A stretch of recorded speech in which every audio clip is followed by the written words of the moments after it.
During the whole thing, she'd stop and cry and say she was so sorry and that she loved me.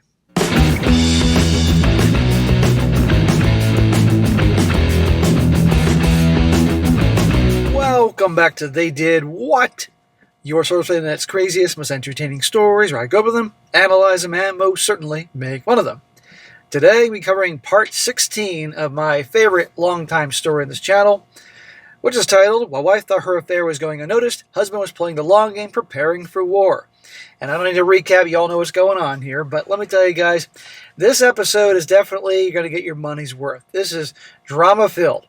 This is going to be yet another meeting with our guy and Emily about the divorce process and all that. And let me tell you, if you didn't already think she was a she-devil and fell for her waterworks and emotions and all that type of crap that was going on, she's going to show you she knows exactly what she's doing here. And our guy here, although he has an incredible sense of humor and makes it entertaining, he's going through a tough time. Because remember, his sense of humor is great, and he's using this as therapy, but still our guy's hurting here. This is the woman he married, he loved, and all that. So definitely going to go over this here. We can show support. He's getting a lot of support in Reddit, and got to get this guy through this whole process. But let me tell you again, you're going to see, and I'm going to ask you a question later on in the story, and see. I'll be very curious to see your opinion in the comment section. So he continues on with his adventure. He says here, so Emily and I met at the lawyer's office. Both her lawyer and my lawyer were there, as well as a notary. My mother-in-law was in the waiting room, and I gave her a hug, and she was crying. Oh, for goodness sake. He says, way to set the tone, mother-in-law. Manipulation. I've been saying for a long time now, I do not trust this mother-in-law. Even though he said they were close and all that, My dad sat down with the mother-in-law and was polite.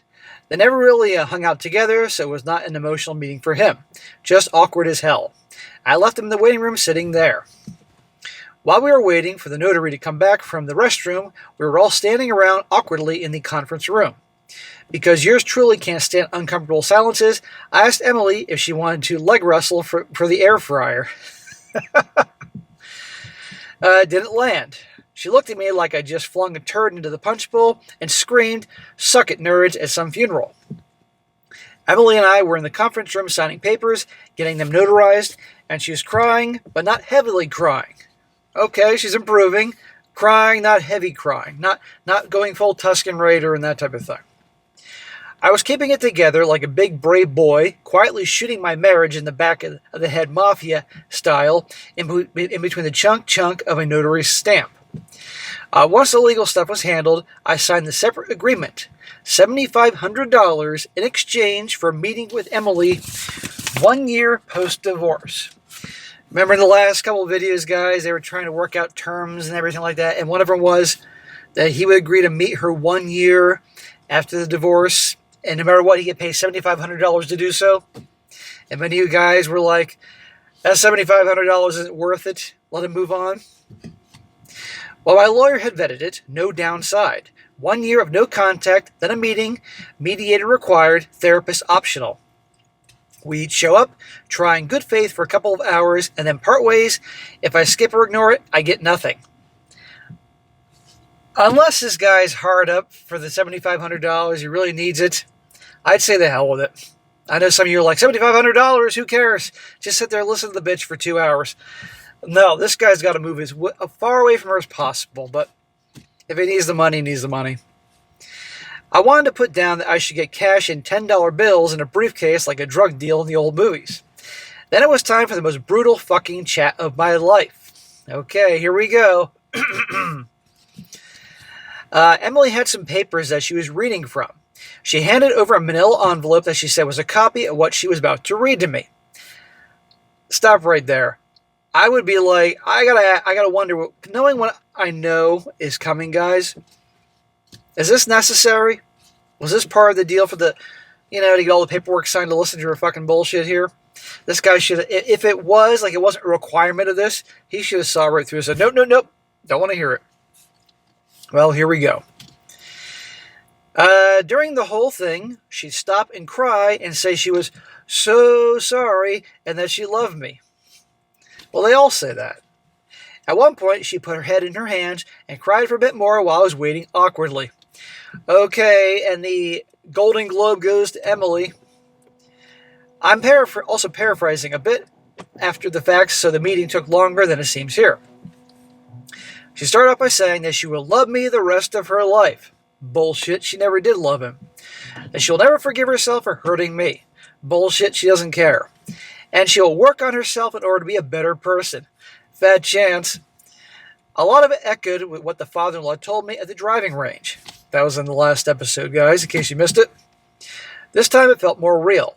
She said she had been ashamed of her failing business and didn't want to dip into our joint funds anymore, not to impress or protect me, just her ego. She didn't want to dip into the joint funds because, one, yeah, it was her ego, because she wanted to make it like her business is thriving and she can handle it all herself. But, she was dipping into their resources without asking her permission, but at the end of the day, it wasn't about that. She admitted that John was a full-blown affair. John never forced or coerced her. She let it happen, and she wanted it to happen. It was on me, she said, and then she cried some more. Okay, I got no problem with that part. She's taking ownership, accountability. Holy fucking shit, imagine that. But that's just to rope him in for what she's about to do.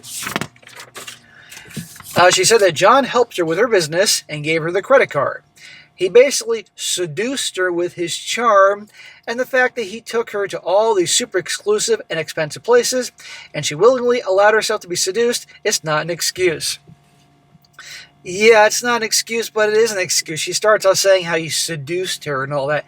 John doesn't exactly sound like James Bond. It's just that John's older, he's got money, he's got experience, he has something that she wants, you know? And, come on here. Because from this guy described, Emily here apparently is damn good looking. She's 27, she's in her prime, damn good looking face, body, and all that. So if there's any seducing going, it's coming from her. We both grew up in the upper middle class economic niche, but we never went out to super expensive places. A rare expensive date night for us would be around $250, and that's like an anniversary dinner. $250 was cheap for them. Well, yeah, women do get roped in with the expensive restaurants and hotels and all that crap that most guys are like, why the fuck would I spend money on that crap? The wine/champagne alone cost $250 at minimum. Seeing the credit card records, I already knew about the expensive restaurants and the money spent on stuff, so it wasn't exactly news to me. What stung was how she said it felt like success. Being wanted by a rich asshole validated her in a way she couldn't admit to herself at the time. Did she just say the V word? Validate? Attention and validation. That's what it's all about. She said it was fun in the beginning because she was able to separate it from our life, and she was swept up in the romantic dates and the boutiques and him working his charm and his compartmentalization. Oh, for goodness sake. She did repeat that she was never in love with him. It was just exciting and forbidden and sneaky. Isn't it a shame that that's what gets her off? But it gets off a lot of women. Most. I'm paraphrasing here. She didn't use those exact words, and I honestly am having trouble remembering exactly what she said at this point. Yeah, because it's a fucking blur. This is one of the worst days of your life. She said that the sex shop purchase was a remote control vibrator, some costumes that she said were cheap and humiliating, and she threw them all away because they didn't fit well, condoms and lube. Okay, now we're getting to the interesting stuff. Remote control vibrator. We can all speculate why they just got a remote control one for there. Costumes that were cheap and humiliating. I'm dying to know what the fucking costumes were. Were they the French maid, the stereotypical French maid, the cheerleader, the schoolgirl, the dominatrix? I want to know what these fucking costumes were. Condoms and lube. I wonder what the lube's for. I'm sure our guy telling the story never used any lube. She insisted they always use condoms, but they didn't in actual. She insisted they always use condoms, but they didn't in actual practice. She was aware of his vasectomy. Insult to injury. At this point, I was looking longingly at the pen that we used to sign the documents and wanted to jam it in my ears one at a time. So here's what I want to know. Obviously, her talking about all this crap, what happened, it's hurting him. And by the way, she knows it. But I'll come back to that in a bit. So why is he there listening to all this crap? I mean, seriously, I don't think this is a requirement of the whole closing the deal, if you will, to listen to all this crap that's hurting him. Anyway, Emily went on saying that she enjoyed the sex at first because of the excitement and forbiddenness of the new relationship energy, but then it became like a chore because John ultimately wasn't particularly great in bed, and she started to feel guilty all the time, and yet again, she said she didn't love him. And yet again, she kept hooking up with him, without condoms sometimes. She said it stopped being fun when John started acting like he owned her and she owed him her time. She didn't like how possessive he was getting or how he treated her like a thing. He bought rather than a person he bought rather than a person he cared about. She didn't end it though. When I asked why, she says she didn't have a good answer other than she felt stuck. She said the gifts and the credit card and the help with her failing business blurred the lines. She and Bev told herself to keep it going just a little longer until she could untangle herself because she was too deep in to cleanly break away. Bullshit, bullshit, bullshit. She could have ended at any fucking time and confessed. Not that that would change the outcome here, but at least this guy would have a sliver of respect for her if she came home and confessed to the whole thing. She said that she had already started doing this in October when her business became profitable on its own. On New Year's Eve, she met John at the Bridezilla's party and thought that they were going to the hotel as usual. Instead, he took her to his house without asking. They had you-know-what in John's master bedroom, reluctantly on her part, and then right after, he FaceTimed his wife when Emily was sitting still right there. She said the way he looked at his wife and the way he stole glances at her during that call made her feel sick. Well, she should. In other words, John's a big sleazeball. Let's not forget that. And New Year's Eve, he's talking to his wife on FaceTime, and kids probably, and there's Emily next to him, and he was just porking 10 minutes before and acted like it's no big deal. Made her sick. Well, how about her own behavior and actions to make her sick? She said that because of their actions at John's home and after I accused her of cheating that night, she saw it for the ugly thing it was, and that's when she decided she was done. Oh, well, give her a parade. She bought all the gifts and date nights for me out of guilt, which is not a big revelation at this point either. Same with the sex and love bombing for me throughout the affair. Remember he mentioned, guys, when she was using that dude's credit card to buy shit, she'd buy this guy's stuff?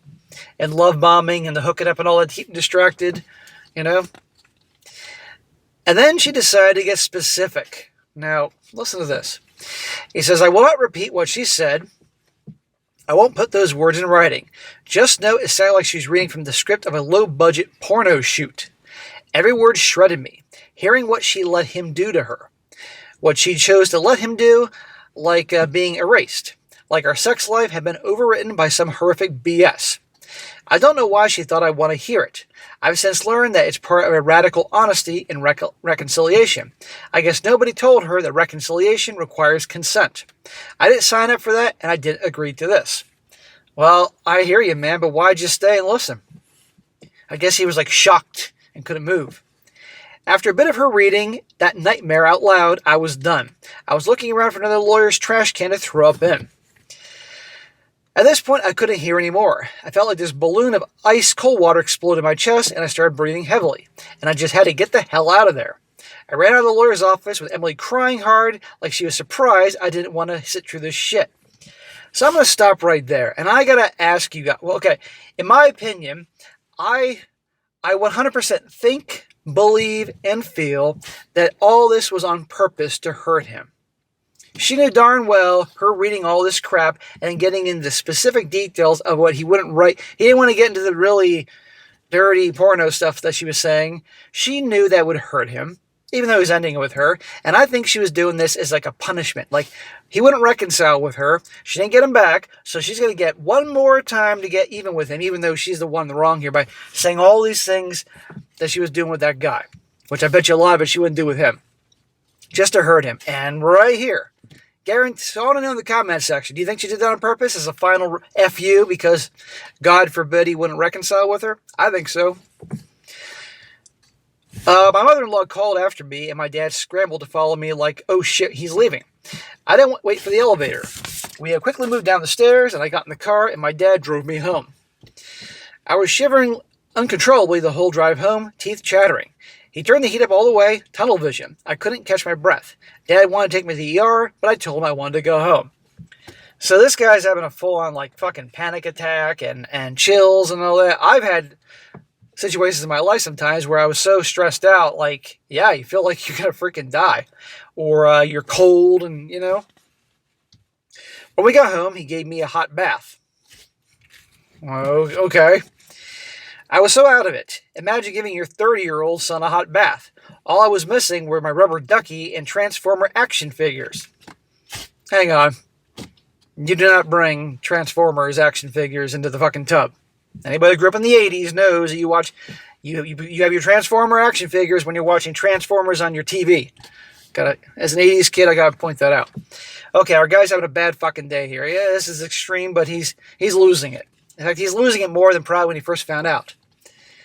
After that, I crawled into bed and sobbed myself to sleep while my dad was there. I woke up and it was a nightmare, and I drank like a gallon of water. I desperately wanted to go back to sleep, so I took some NyQuil.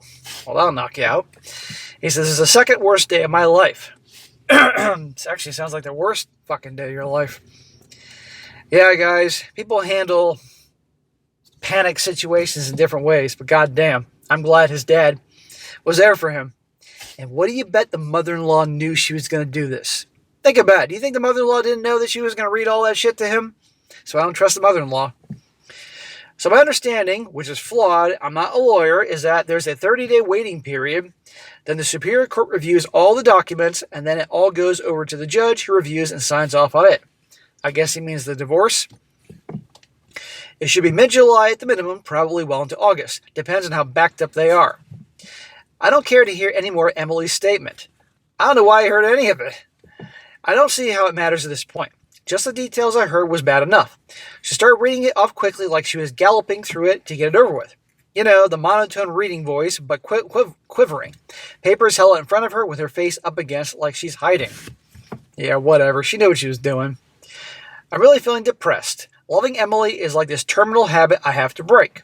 It's like I've been eating the tastiest, healthiest food and a doctor just told me I've developed a fatal allergy to it.